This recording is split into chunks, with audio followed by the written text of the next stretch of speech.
भारत में हनुमान पुत्र मकर ध्वज के दो मंदिर।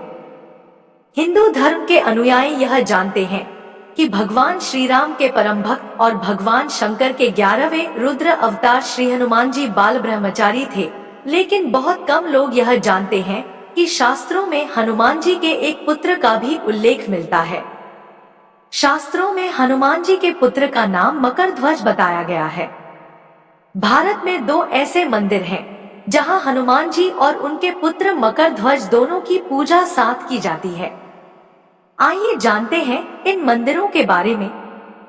एक, दांडी हनुमान मंदिर, गुजरात। गुजरात के भेंडद्वारिका में स्थित दांडी हनुमान मंदिर में हनुमान जी और उनके पुत्र मकर ध्वज की पूजा होती है। यह मंदिर मुख्य द्वारिका से लगभग 2 किलोमीटर अंदर स्थित है। यह वही स्थान माना जाता है जहां हनुमान जी पहली बार अपने पुत्र मकर ध्वज से मिले थे। मंदिर के अंदर प्रवेश करते ही सबसे पहले मकर ध्वज की प्रतिमा दिखाई देती है। इसके पास हनुमान जी की प्रतिमा भी स्थापित है। इन दोनों प्रतिमाओं की विशेषता यह है कि इन दोनों के हाथों में कोई शस्त्र नहीं है और दोनों आनंदित मुद्रा में हैं। 2, हनुमान मकर ध्वज मंदिर, ब्यावर, राजस्थान। राजस्थान के ब्यावर में स्थित हनुमान मकर ध्वज मंदिर में भी हनुमान जी और उनके पुत्र मकर ध्वज की पूजा की जाती है। यह मंदिर अजमेर से लगभग 50 किलोमीटर दूर जोधपुर मार्ग पर स्थित है। मंगलवार और शनिवार को यहाँ श्रद्धालुओं की भारी भीड़ रहती है। यह मंदिर त्रेतायुगीन संदर्भों से जुड़ा हुआ है और यहाँ शारीरिक, मानसिक रोगों के अलावा ऊपरी बाधाओं से मुक्ति मिलती है। यहाँ आने से मनोकामनाएं भी पूर्ण होती हैं। यह भारत का एक ऐसा अनूठा मंदिर है जहाँ एक ही स्थान पर हनुमान जी और मकर ध्वज दोनों की पूजा होती है। इस स्थान से जुड़ी जनश्रुति के अनुसार भगवान श्री राम ने मकर ध्वज को पाताल से बुलाकर उसे तीर्थराज पुष्कर के पास नरवर से दिवेर तक के प्रदेश का अधिपति बना दिया।